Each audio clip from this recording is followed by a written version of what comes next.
Perkenalkan, nama saya Paskalis Aprilianto PO Book, NIM 18051090. Jadi kali ini saya akan menjelaskan proses perubahan organisasi di PT Semen Gresik Indonesia. Yang pertama, latar belakang. Dalam menghadapi lingkungan kerja yang semakin dinamis dan selalu berubah, maka suatu organisasi atau perusahaan dituntut untuk dapat menyesuaikan diri baik secara internal maupun eksternal. Hal ini merupakan konsekuensi dari suatu organisasi karena telah memasuki era persaingan yang ketat dan selalu berubah. Suatu organisasi dapat dikatakan berhasil jika organisasi tersebut dapat melakukan perubahan untuk menghadapi persaingan. Perubahan dapat diartikan membuat sesuatu menjadi berbeda di masa lalu, masa kini, dan masa depan.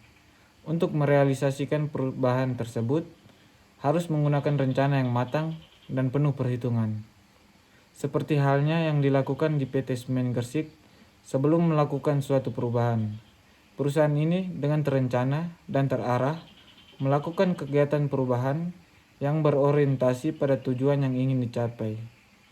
Adapun yang melatar belakangi suatu perubahan dalam organisasi adalah bagaimana kemampuan dari organisasi tersebut dalam bertahan hidup di dalam persaingan yang tinggi dan selalu dinamis, baik dari faktor internal maupun eksternal.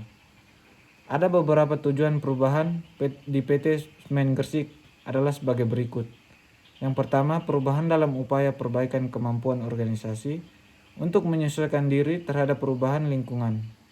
Yang kedua, perubahan dalam mengukur kinerja perusahaan berdasarkan peningkatan kapasitas produksi dan laba bersih. Yang ketiga, perubahan dalam upaya peningkatan kinerja karyawan. Yang keempat, perubahan dalam implementasi penerapan sistem TI yang terintegrasi. Yang kedua, proses perubahan yang dilakukan. Perubahan adalah suatu yang sangat sulit untuk dihindari karena perubahan didorong oleh kekuatan internal dan eksternal. Ada beberapa perubahan yang terjadi pada PT Semen Gresik. Yang pertama, perubahan pada visi perusahaan.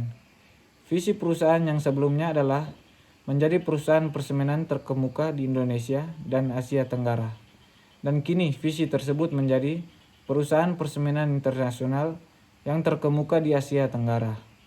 Yang kedua, perubahan pada nama perusahaan. Nama perusahaan sebelumnya adalah PT Semen Gresik diubah menjadi PT Semen Indonesia. Yang ketiga, perubahan pada logo perusahaan. Yang keempat, perubahan komposisi pemegang saham. Yang terakhir, cara mengatasi resistensi yang muncul. Perusahaan terhadap perubahan lingkungan sekitar maupun nasional, perubahan efisiensi operasional dengan ditunjang peningkatan produksi dalam rangka mencapai peningkatan laba setiap tahunannya.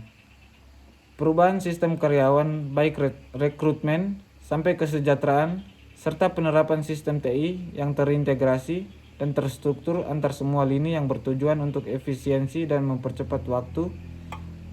Yang kedua, memberi fasilitas dan dukungan. Dilakukan ketika pihak-pihak menentang karena kesulitan menyesuaikan dengan proses perubahan. Cukup sekian presentasi dari saya. Saya ucapkan terima kasih. Salam sejahtera.